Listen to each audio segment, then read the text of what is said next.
बिस्मिल्लाहिर्रहमानिर्रहीम। तो ये जो भी डिबेट्स होते हैं, मुझे इस पे जनरली वीडियो बनाना बहुत अच्छा लगता है। आपको इनसे बहुत सारी चीज़ें सीखने को मिलती है। बड़े-बड़े स्कॉलर्स होते हैं, वो डिबेट करते हैं, तो वो जो चीज़ें उभर कर सामने आती हैं, जो भी चीज़ें आप कभी किसी पब्लिक में बैठे हो, आपके पास 2-4 बातें आपको अच्छे से नॉलेज होनी चाहिए इस्लाम के बारे में, जो आप किसी के सामने कुछ बात बोल सको। ऐसा नहीं कि कोई आपको कुछ भी सुना के चला जाए, आपके पास कोई जवाब ही ना हो, कुछ आपके पास नॉलेज ही ना हो, ये नहीं होना चाहिए। इसलिए मैं जब भी वीडियो बनाती हूँ तो मैं डिबेट्स पे मोस्टली बनाती हूँ। मुझे बहुत अच्छा लगता है डिबेट्स के बारे में जानना। तो अस्सलाम वालेकुम, मैं यूट्यूब फैमिली में डॉक्टर उज़्मा शफ़ा। तो आज मैं फिर एक बार एक नए वीडियो के साथ आप लोगों के सामने हाजिर हूँ, जिसका मौजू है एक्स मुस्लिम वर्सेस ज़ैद पटेल। और मौजू का टॉपिक है कि क्या इस्लाम में नाबालिग लड़कियों का रुखसती करना सही है। तो आइए देखते हैं इस वीडियो में क्या है। और ज़ैद पटेल की वीडियो बहुत अच्छे होते हैं और मैं काफ़ी टाइम से वीडियो नहीं बना रही थी। कुछ वजह थी जिसकी वजह से मैं थोड़ी बिजी थी, मैं वीडियो नहीं बना पा रही थी। आप लोग मेरे वीडियोस को ज़्यादा से ज़्यादा देखा करो और शेयर भी किया करो वीडियो को, और कमेंट ज़रूर किया करो। तो फिर चलते हैं, दीन की बातें साथ में सीखते हैं। ज़ैद भाई, मिर्जा गालिब जो है ये एक्स मुस्लिम है और ये अपने आप को कट्टर मुनाफिक बोलते हैं। जी जी जी मिर्जा भाई, जी, मैं जी। आपसे बात करने में मुझे बहुत खुशी है। लाइव भाई आप प्लीज स्टेज छोड़ सकते साहिल हैं। की टीम के मेंबर है। जी लाइव भाई मैं आपसे थोड़ा मुखातिब हूँ। अगर आप हैं यहाँ से स्टेज छोड़ दें। सैम स्टोलन भाई से बात करनी थी। जी जी जी, बिल्कुल, मैं इंशाल्लाह। आपको वही बोला ना लाइव भाई, आप जी लीजिए, स्टेज छोड़ दीजिए। जब ज़ैद भाई का हो जाएगा टर्न, हम यहाँ पर है, आप फिर से आकर ज्वाइन करके बात कर सकते हैं। Thank you so much. जी जी जी जी जी, बहुत बहुत शुक्रिया। अब जो सनातनी भाई नीचे हैं, तो मैं आपको टाइम दे देता हूँ। हमारे वहाँ 11:33 हो रहा है, तो 11:45 तक समझ लीजिए जैद भाई यहाँ पर हैं हमारे साथ। तो जो साथी मौजूद है वो मुख्तसर बात रख लें अपनी, और जो आना चाहते हैं नॉन मुस्लिम, अच्छा मौका है उनके पास, 10 मिनट के अंदर ज्वाइन कर सकते हैं। ठीक है मिर्जा साहब। जी अस्सलाम वालेकुम सभी को। वालेकुम सलाम। जी जी मिर्जा भाई। जी जैद साहब, आपने कल की डिबेट में बोला था कि इंटर कोर्स के लिए प्यूबर्टी का मतलब की उम्र हो जाना जरूरी है। सही बोल रहा हूँ मैं? जी बिल्कुल सही। हाँ हाँ, तो मैंने एक लिंक दिया है प्राइवेट चैट में। मैं चाहूंगा कि मुफ्ती साहब उसे खोलें और स्क्रीन पे रखें। एक मिनट। आप बात रख लेना, या आप हमेशा ऐसे ही करते हैं मिर्जा साहब आते हैं एक लिंक। हाँ क्यूए का कुछ आया था थोड़ी देर पहले मुझे से, लेकिन मैं ओपन नहीं कर पाया, कुछ नेटवर्क इशू था। गालिब आप बता दीजिए क्या क्या था उसमें, क्या क्या बोलना क्या चाहते हैं। सर जी, मैं बोलूंगा तो बोलोगे कि बोलता है, उससे अच्छा मैं दिखाई दूं ना डायरेक्ट। मैंने देख लिया सर, ज़ैद मैं आपको एक्सप्लेन कर देता हूँ। मैंने इसका वो लिंक, तो मुझे दिख रहा नहीं वो लिंक। जी मैंने देख लिया इसका वो लिंक। वो इस्लामिक क्यूए जो है वेबसाइट, उसका लिंक है। उसमें उन्होंने वो एक क्वेश्चन किया था किसी ने कि I have not yet reached the age of puberty. हाँ ठीक है, वो ओवर करिए, मैं इनको बताता हूँ। गालिब भाई मैं आपको, क्योंकि आप इस्लाम की स्टडी में लगे हैं ना, तो मैं आपको एक उसूल देना चाहता हूँ जिससे आपका ये प्रॉब्लम ही नहीं, ऐसे बहुत सारे प्रॉब्लम सॉल्व हो सकते हैं। गालिब भाई ये बताओ, इस्लाम को या किसी भी मजहब को अगर आप उसको क्रिटिसाइज करना चाहते हैं तो उसके उसूल जानना जरूरी कि नहीं, प्रिंसिपल्स, कि उसके प्रिंसिपल्स क्या है। तो मैं आपसे सवाल पूछूंगा कि इस्लाम के अंदर अगर दो स्कॉलर्स दो बात बोल रहे हैं तो हम मुस्लिम्स कौन से व्यू को लेंगे। आपको कुछ उसमें पता है कि कौन से व्यू को लेने सिखाया गया है, आप बता सकते हैं। सर जी, सबसे पहले तो मैं चाहूंगा कि आप लिंक को डिस्प्ले पे शो करिए। मैं खोलने में कोई प्रॉब्लम नहीं है, खोल ले आइए, कोई दिक्कत नहीं, खोलिए जी उसे एक बार पढ़ने या ये पब्लिक लिंक को है, दिखाने ये आपकी लिंक है, ये आपकी है ब्रदर। मिर्जा साहब। मैं सब ये पढ़ चुका हूँ ना, सवाल का जवाब मुझे पता है। तो आप बोलिए, इससे बोलना क्या चाहते हैं वो बोलिए। मेरे सवाल का जवाब आप क्यों नहीं दे देते हैं। हम लोग आज इतनी अच्छी तरह से बात करें आपने बोला कि जी आपने सर, मैंने बोला आपसे एक कि सवाल पूछा। क्या सवाल पूछा कि नहीं, पहले एक चीज कंप्लीट हो जाना जैद साहब। आपने बोला प्यूबर्टी तक मतलब हो जाना, जो बालिग हो जाना तो मैं जरूरी उसी का है। तो जवाब दे रहा हूँ आपको। मैं चाह रहा हूँ कि एक ऐसा फॉर्मूला दे दूं जिससे यही सवाल नहीं, ऐसे बहुत सारे सवाल सॉल्व हो जाएंगे। तो मैं आपको ये पूछ रहा था कि अगर दो स्कॉलर्स दो बात बोल रहे हैं तो आपको आज तक क्या समझ में आया कि एक मुस्लिम को फिर क्या व्यू फॉलो करना चाहिए। सर जी, मैं जो चीज दिखा के बात करना चाह रहा हूँ उसे हटा भी दिए हो, फिर अब दूसरी बात कर कोई रहे हो दिक्कत नहीं तो गालिब साहब, don't feel bad about this. Please ले आइए, स्क्रीन पे ले आइए। ये डोंट फील बैड अबाउट अच्छा, दिस। ये कहना चाह रहे हैं आप गाली साहब, क्या कहना चाह रहे हैं आप? शॉर्टली कह दें आप। बताइए और थोड़ा सा जी। क्योंकि जो चीज आप भी हाँ। पढ़ चुके हैं मैं भी पढ़ चुका हूँ, तो क्यों ना हम उससे आगे को समझने की तरफ बढ़े आगे इंस्टेड ऑफ सवाल। जब मैं आपका सवाल जानता हूँ कि आप बोलने वाले हैं तो मैं उसका जवाब देना शुरू कर दिया था। चलिए बताइए क्या सवाल अभी तो पूछना चाहते हैं, अपने अल्फाज में पूछना चाहते आपने बोला था कि बालिग हो जाना जरूरी है, हैं। हाँ तो इसमें तो ऐसा कुछ नहीं दिख रहा है कि बालिग हो हाँ जाना जरूरी है। ठीक है, तो मैं आपको अभी जवाब दूं, गालिब साहब मुझे इजाजत देंगे आप? आप अपना जवाब दीजिए, उसके बाद इसमें जो जवाब दिया गया वो भी दिखाइएगा पूरा। नहीं गालिब साहब, मैं आपसे सवाल क्या पूछा कि आपका जवाब ही दे रहा हूँ, और मैं आपका भाई के तौर पे, इंसानी ब्रदर होता है ना, खून का तो भाईचारगी है कि नहीं है भाई? जरा मुझे ये बताओ कि इस्लाम के बारे में जब आपने कुछ स्टडी किया है, आप इस्लाम के बारे में बात करते हैं, तो दो स्कॉलर्स अगर दो बात बोल रहे हैं तो एक मुस्लिम को किसके व्यू को फॉलो करना चाहिए, आप बताइए। नहीं पता है तो बोल दीजिए मुझे मतलब नहीं पता, मैं आपको शेयर करूंगा, मैं आपको सही जवाब बताऊंगा। नहीं, मैं ये नहीं समझ पा रहा हूँ, जवाब देने के बजाय ये सवाल ये समझ नहीं आ रहे ना मेरे को। प्लीज गालिब वो साहब देखो, मैं थर्ड टाइम रिपीट कर रहा हूँ और 3 बार तक का हक बनता है आपका। हाँ नहीं नहीं नहीं, ये मसला ये नहीं, ऐसा नहीं कैसा है होता ना, ना, ऐसे नहीं। देखो मैं आपको फिर से जो पूछ रहा चीज हूँ, एक मिनट। जैसे मान लो दो पार्टीज, दो व्यू बोल रहे हैं, एक पार्टी आना चाहती पावर, दूसरी पार्टी आना चाहती है, हम लोग क्या करते हैं, मेजोरिटी पावर में आएगी, है ना? तो आपने इस्लाम के बारे में क्या ये समझाया कि ज्यादा वोट जो पार्टी को मिल जाए वो पार्टी इन पावर आती है, जो आलिम को ज्यादा फॉलोअर्स मिल जाए वो ही सही है? या इस्लाम के अंदर क्या तरीका कुरान में सिखाया गया है, हदीस में सिखाया गया है, जो इमाम्स थे बड़े बड़े उन्होंने क्या तरीका सिखाया कि आपस में अगर स्कॉलर्स में इख्तिलाफ हो जाए तो क्या करना चाहिए? तो चलो मैं ही बता देता हूँ, इस्लाम में ये रूल है वो मेरे भाई। इज्मा पे बात आ जाती है, हाँ जी, क्या होता है? इज्मा पे बात आ जाती है फिर। नहीं यार गालिब भाई, you are very wrong in this. सुनो क्या है ना चलो गालिब भाई, ठीक है, अब मैं रॉन्ग हूँ तो नहीं, अब इज्मा इज देखिए। व्हाट यू नो, इज्मा किसे बोलते हैं? जब इख्तिलाफ नहीं होता है तब इज्मा होता है। यहाँ पे इज्मा नहीं, यहाँ पे बात ये हो रही है कि इत्तेफाक इख्तिलाफ है, तो हमें इस्लाम में ये रूल सिखाया गया है कि जिसके पास प्रूफ है उनकी बात को मानना है, जिनके पास प्रूफ है। अब आपने एक आलिम की बात को लाए हैं, मैंने आपको प्रूफ के साथ कुरान हदीस उलमा के अक़वाल के साथ में पेश किया कल, ठीक है? जिसके पास प्रूफ है उनकी बात को मान लेंगे।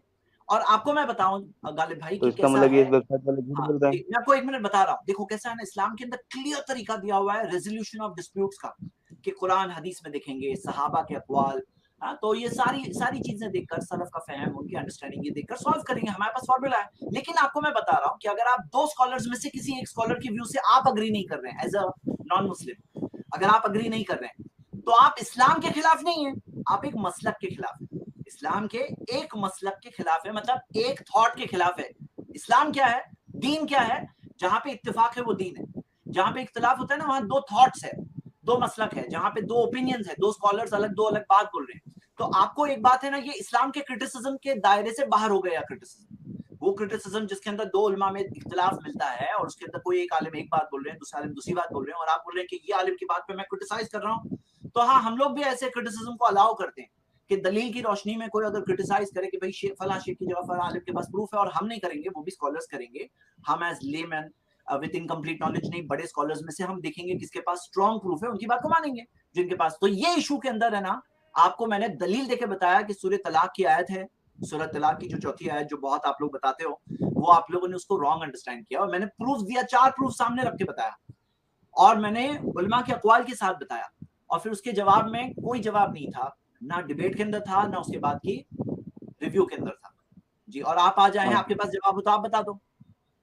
जैद साहब एक मिनट, मैं बस इतना जानना चाह रहा हूँ, एक मिनट, मैं बस इतना जानना चाह रहा हूँ कि आप सच बोल रहे थे या ये वेबसाइट ने जो जवाब दिया वेबसाइट सच बोल रही, दोनों में से सच कौन बोला, बस मुझे ये जानना है। वही तो सच का, मैं आपको एक बहुत ब्यूटीफुल हदीस बताऊंगा सही बुखारी में, जिसका आपको जवाब मिलेगा गालिब भाई। अरे वो मत वही मुझे सवाल के एक जवाब दे लाइन रहा में हूँ मैं, कोई चांद तारों की बात नहीं कर रहा हूँ, आपके सवाल की जवाब बता रहा हूँ। सही बुखारी की हदीस है, नबी सल्लल्लाहु अलैहि वसल्लम ने फरमाया, इज़ा हकमल हाकिम फज्तहदा, जब कोई जज फैसला करता है और पूरी कोशिश करता है सही नतीजे तक पहुंचने के लिए, सुम्मा सौबा फलहु अजरान, अगर सही हो तो डबल अजर मिलेगा।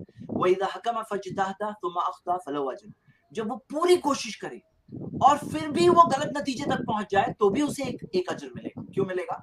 क्योंकि उन्होंने कोशिश की ना पूरी।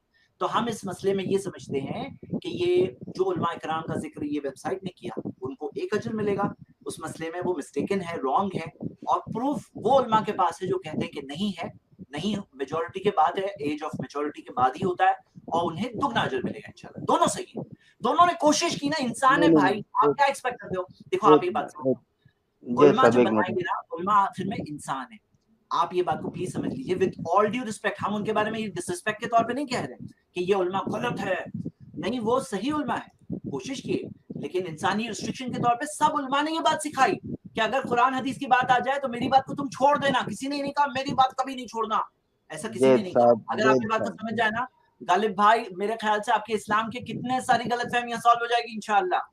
हाँ सर, थोड़ा बोलने भी तो दो हमें भी। मैं ये बोल रहा हूँ कि आप 2 नेकियां रखिए, उन्हें 1 नेकिया दीजिए। फिलहाल मुझे इतना बताइए कि आप दोनों में से जवाब किसका सही है? भले कोशिश दोनों ने की है, जवाब किसका सही है मुझे वो बताइए। जैद भाई मैं एग्जांपल देकर समझाना चाहता हूँ गालिब भाई को कि देखिए, गालिब भाई एग्जांपल देता हूँ, आपको भी समझ में आएगा। छोटी छोटी चीज है, आपको समझने के लिए, आप समझने के लिए मैं बताना चाह रहा हूँ। जैद भाई तो एक्सप्लेनेशन के लिए वो आपको समझ में नहीं आया भाई के तौर पे यहाँ पे कोई जी बिल्कुल। एग्जाम्पल देखिए जी, एग्जाम्पल देखिए, कल की डिबेट को लेकर सचवाला ने बोला है कि साहिल जीत गया और आदम ने बोला है कि साहिल हार गया, तो आप किसकी बात मानेंगे? उसकी प्रूफ मानेंगे जिसके पास प्रूफ होगा, राइट? अब सर जी, अब मेरे सवाल का जवाब दे ही दीजिए कि भले मेरा जवाब दीजिए ना, आप पहले तो जवाब दीजिए, आप जवाब दीजिए पहले, मतलब मेरे किसकी बात मानेंगे आप? सचवाला बोल रहा है कि साहिल जीत गया और आदम बोल रहा है कि साहिल हार गया, किसकी बात मानेंगे आप? 1 मिनट सेम भाई, फिलहाल तो मुझे कुछ जैद साहब से बात करनी थी, अगर वो नहीं आते तो मैं हट भी गया होता। आप जवाब दीजिए ना गालिब साहब, हम आपसे जवाब पूछ रहे हैं, आपसे जवाब तलब कर रहे हैं। बात बोले वो जरूर सोचेंगे उस बारे में। मेरे सवाल का जवाब मिलेगा या नहीं? गालिब भाई से बात करना चाह रहा था, चलिए मैं बोलिए। जी हाँ, मैं ये बोल रहा हूँ कि आप भले ही आप 10 नेकियां रखिए, वेबसाइट वालों को 5 नेकियां दिलवाइए, फिलहाल मुझे ये बताइए दोनों में से सही कौन बोल रहा है? अच्छा, मैं आपको क्या बताया, आपको सवाल पूछेंगे कि किस मौजू पर। ये कहते हैं कि माइनर गर्ल से शादी की बात है ना, तो जो इस्लाम क्यूए की वेबसाइट है ना, उन्होंने सूरे तलाक की जो आयत सूरा 65 वर्स 4 की जो कमेंट्री फॉलो की है और जो ओपिनियन वो फॉलो करते हैं कि अलाउड है। और दूसरे उलमा है जिनका कोटेशन मैंने कल पावर पॉइंट में बताया था, फिर एक बार बता सकता हूँ, कोई इशू नहीं है। उन्होंने बताया कि नहीं, माइनर से शादी अलाउड नहीं है, उसके दलाइल है मौजूद। उसके दलाइल में मैं आपको जैसे बता देता हूँ, गालिब सुनिए। सबसे पहले कि देखिए, मैंने सूरह निसा की आयत नंबर 6 बताया। सब नंबर 2 कि देखिए, निकाह जब होता है तो कुछ ड्यूटीज हो जाती है लाजिम, और ड्यूटीज कब फर्ज होते हैं? जब एज ऑफ बुलुगत पहुंच जाते हैं, तब कलम लिखना शुरू होती है। उससे पहले कलम रेज होती है। आपको ये रूल मालूम है ना इस्लाम के अंदर कि 3 की कलम उठी हुई है, यानी उसके अमाल नहीं लिखे जा रहे। तो ये एक दूसरी दलील हो गई कि वो मुकल्लफ कब होता है? वो मुकल्लफ तब होता है जब वो बालिग हो जाता है। हाँ, तो बालिग होने के बाद वो चीज लाजिम होती है।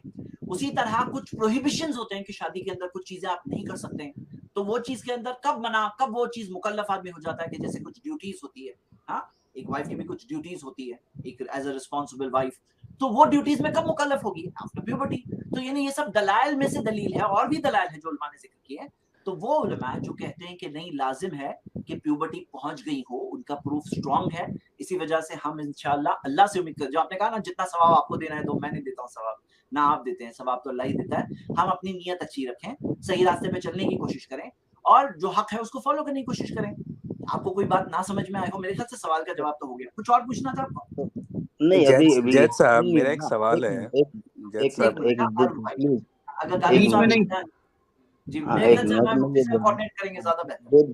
जैद भाई, आपने चाहे 100 हवाले दिए हों, वेबसाइट ने चाहे सिर्फ 2 हवाले दिए हों, मुझे बस ये जानना है कि आपकी बात दुरुस्त है या उनकी। मैं अपनी बात नहीं बोल रहा हूँ, जो उलमा की बात मैंने जिक्र की प्रूफ के साथ, तो प्रूफ की बुनियाद पर प्रूफ सही है। जो दलील मिली कुरान हदीस से वो सही है, इस वजह से हम फॉलो करते हैं उस दलील को जो स्कॉलर्स ने पेश किया है। जैद साहब, आपके पास कोई जवाब ही नहीं है। जैद साहब, sorry to disturb you. Zaid साहब, sorry to disturb you. Zaid साहब, सॉरी टू डिस्टर्ब यू। एक मिनट, दो लोग बात मत करिए। एक सेकंड सर, आप म्यूट होइए, आपका टर्न आएगा साहब, आपसे ही बात होगी। मैं ये बोल रहा हूँ कि आपने कई दलीलें हवाले दिए और लास्ट में ये हुआ कि हाँ भाई, बुलूगत मतलब बालिग हो जाना कंपलसरी है, ठीक है। रिजल्ट आपने एंड में ये निकाला दुनिया भर के हवाले देके, ठीक है।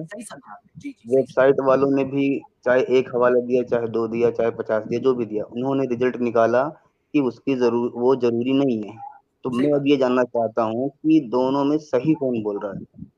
मैं आपको अभी 3 बार बता चुका हूँ, आप थोड़ा सा नहीं बता रहे ना आप बस इतना बता रहे राजीव साहब, मैंने एग्जाम्पल भी देकर समझाया आपको। मैं आपसे सवाल पूछता हूँ, मैंने तो जवाब मैं दिया, मान लेता हूँ आप एक सेंसिबल आदमी हो एंड आई एम श्योर कि अपनी दाढ़ी यहाँ पे जितनी सफेद दिखती है उतनी तो नहीं होगी, लेकिन आपसे मैं सवाल पूछ रहा हूँ कि आपको कौन सा पार्ट समझ में नहीं आया, वो रिपीट करिए ना, ये बात नहीं समझ में आई, क्योंकि सेम सवाल आपने 3 बार बोला है, मैंने जवाब दिया। तो एक अच्छे 2 सेंसिबल लोग आपस में डिस्कशन करते हैं तो सेम चीज 3-4 बार रिपीट करें वो नहीं होता है ना। आप इसमें से बोलिए ये बात नहीं समझ में आई, तो मैं भी अपने मुझे जो मालूम है शेयर करूंगा। देखो यहाँ शेयरिंग हो रही है ना। जी हाँ, आपकी बात का पूरा मतलब ये निकलता है कि बालिग होना जरूरी है और वेबसाइट की बात का पूरा मतलब निकलता है जरूरी नहीं है। तो दोनों में से सही बात कौन सी है? सही बात कौन सी मैं बता चुका हूँ कि बालिग होना जरूरी है। इसका मतलब वेबसाइट गलत है? हाँ गलत है, विद ऑल ड्यू रिस्पेक्ट, इंसान है। एक मिनट जज साहब, अब नाज़िल करदा वेबसाइट है, आप बताइए। हाँ एक मिनट जज साहब, हाँ एक मिनट जज साहब, वही स्टेटस देते हैं। और ये देखिए, याद रखिए, हम उन्हें भगवान नहीं बनाते हैं, ये इंसान है, वो इनसे मिस्टेक भी होती है, उन्होंने खुद भी बोला मेरी बात जहाँ गलत है छोड़ देना। सारे बड़े बड़े स्कॉलर्स ने यही सिखाया है।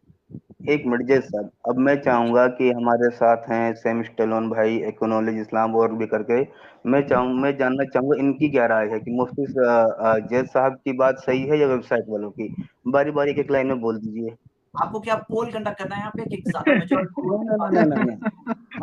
मैं चाहता हूँ मिर्जा साहब नहीं, माजरत चाहता हूँ मिर्जा साहब, आपको जवाब मिल गया तो आपको दूसरों से जवाब लेने की जरूरत नहीं है, क्योंकि जाहिद भाई 4-5 बार आपको रिपीट कर चुकी है वो चीज। अब आपको कुछ और बात करनी है और कुछ बात करनी है, जरा भी प्रेजेंट करना चाहता है और किसी के ओपिनियन ये बोलो मिलने चाहिए। हाँ, ये बोलो, एक फ्रेंडली डिस्कशन कभी करेंगे, सिर्फ आप और मैं? जी मैं आपसे कर लूंगा, और मैं अभी भी टॉपिक भी बता देता हूँ कि क्या अल्लाह असली क्रिएटर है, इस पे मैं आपसे बात करना चाहूंगा। अच्छा, आपका मौक़िफ़ क्या है कि अल्लाह असली क्रिएटर है? नहीं, ये सवाल है, मेरी तरफ से सवाल है, आपको साबित करना रहेगा और मैं साबित करूंगा कि नहीं है। ओके, तो ये हम इसके लिए हम बाकायदा दिन तारीख रख लेंगे। यही ठीक है तो मिर्जा साहब, साहिल के पास से मेरा नंबर लीजिए। सुनिए, हम लोग क्या करेंगे, इसके टर्म्स ऑफ डिबेट पहले तय करेंगे। हाँ, टर्म्स ऑफ डिबेट तय करेंगे, उसके बाद ये डिबेट फाइनल होगा। आपने प्रपोजल दिया, मैंने भी प्रपोजल कर लीजिए, देखते हैं मिल जाते हैं। तो आप मेरा फोन नंबर साहिल से ले लीजिए, हम लोग कोऑर्डिनेट करते हैं। या आपको डिफिकल्टी हो तो कैसे करना है, आपको मेल के जरिए कोऑर्डिनेट करना है, जो भी जैसे भी करना बेहतर आपको कंफर्टेबल लगे वैसे कोऑर्डिनेट करें। हाँ, मैं मेल के जरिए कर दूंगा, कोई मसला नहीं है। डिस्कॉर्ड पे अगर होते तो चलो कोई नहीं, मेल के जरिए कर दूंगा मैं। ठीक है जी, ठीक है। माशाल्लाह बहुत ही शानदार वीडियो मुझे लगी। जो भी ये मिर्ज़ा गालिब थे एक्स मुस्लिम, मुझे बहुत इरिटेटिंग इनकी वॉइस लग रही थी। अगर आप भी इससे एग्रीड हो तो प्लीज़ कमेंट में बताना। इतनी इरिटेटिंग वॉइस, इतना इरिटेटिंग क्वेश्चन उनका ना, उनका कुछ पूछने का स्टाइल था, वो कुछ समझ ही नहीं रहे थे चीज़ों को। और ज़ाहिद पटेल कितना अच्छे से वो समझा रहे थे, वो चीज़ों को समझना ही नहीं चाह रहे थे। बहुत इरिटेटिंग, एकदम ज़ीरो नॉलेज के साथ वो यहाँ पे आए थे। पता नहीं जो भी मिर्ज़ा गालिब थे। तो आप लोगों को कैसा लगा उनका ये वीडियो देखकर आपने क्या समझा, क्या सीखा, कमेंट में ज़रूर शेयर करना। और अगर मेरी वीडियो अच्छी लगी तो ज़्यादा से ज़्यादा चैनल को सब्सक्राइब करें, वीडियो को शेयर करें, लाइक करें, और हाँ कमेंट में ज़रूर बताया करें कि मैं नेक्स्ट वीडियो किस टॉपिक पे बनाऊँ। तो इंशाल्लाह मैं जल्द ही मिलती हूँ। अब मैं इंशाल्लाह रेगुलर वीडियो बनाऊँगी, तो फिर इंशाल्लाह जल्द ही मिलते हैं नेक्स्ट वीडियो के साथ। तब तक के लिए अल्लाह हाफ़िज़।